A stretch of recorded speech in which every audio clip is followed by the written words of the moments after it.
हे डिव्हाइस जमिनीखाली काय आहे ते सगळं सांगतं. पाणी, माती, दगड. नमस्कार मंडळी, मी साक्षीनी. Welcome to my blog. तुम्हाला तर समजलंच आहे, तर आम्ही शेतात बोरवेल मारलोय, पण तयारी कशी झाली ते सगळं बघायला भेटेल.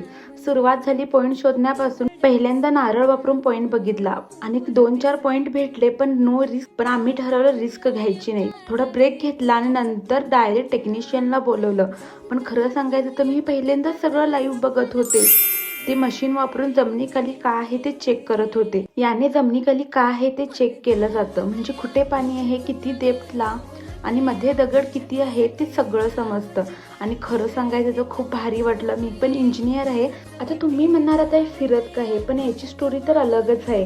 जिथं पाणी दाखवत होतं तिथं ते फिरत होतं. आणि काय कोइन्सिडंट, जे नारळ दाखवून पाणी दाखवलं तर तोच पॉइंट भेटला आणि एक्झॅक्टली पॉझिटिव्ह रिस्पॉन्स आला. आता पुढची स्टेप आहे बोरवेल ड्रिलिंग. ते पाहायला मिळणार नेक्स्ट ब्लॉग मध्ये. तर मंडळी स्टे ट्यून आणि नेक्स्ट ब्लॉग मिस करू नका. बाय.